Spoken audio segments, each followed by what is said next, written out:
Have you ever stopped and wondered why Earth is the only planet not named after a god?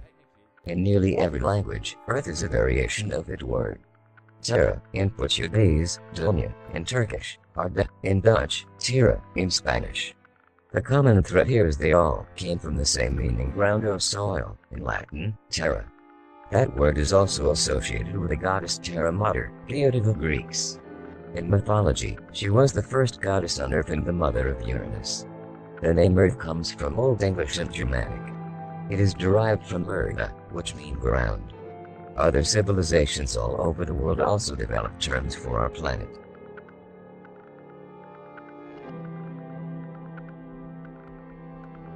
The name probably came from the Anglo-Saxon word ertha, which has a Germanic equivalent erd, meaning ground or soil.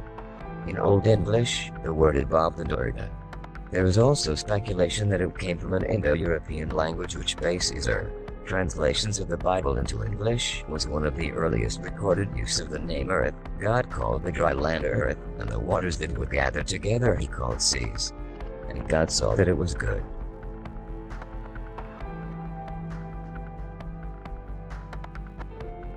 But why not a god?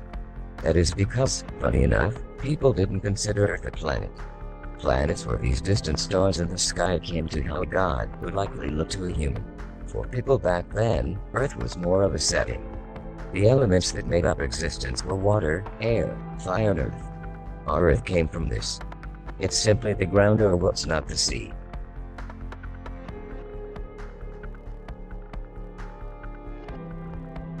The official names of planets and their moons are governed by an organization called the International Astronomical Union, IAU. The IAU was established in 1919. Its mission is to promote and safeguard the science of astronomy in all its aspects through international cooperation. Its individual members are professional astronomers from all over the world. The IAU was the internationally recognized authority for assigning names to celestial bodies and any surface features on them. The IAU recognizes that astronomy is an old science and many of its names come from long-standing traditions that were founded in history. For many of the names of the objects in the solar system, this is especially so. Most of the objects in our solar system received names long ago based on Greek or Roman mythology. The IAU has therefore adopted this tradition and its rules for naming certain types of objects in the solar system.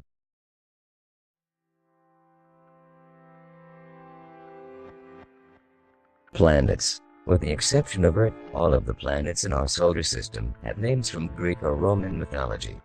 This tradition was continued when Uranus, Neptune, and Pluto were discovered in more modern times. Mercury is the god of commerce, travel, and thievery in Roman mythology.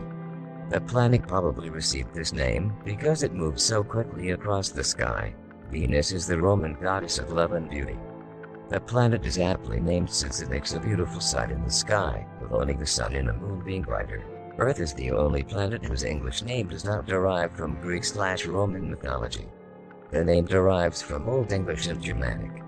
There are, of course, many other names for our planet in other languages. Mars is the Roman god of war.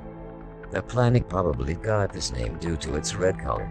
Jupiter was the king of the gods in Roman mythology, making the name a good choice for what is by far the largest planet in our solar system. Saturn is the Roman god of agriculture. Uranus is the ancient Greek deity of the heavens, the earliest supreme god.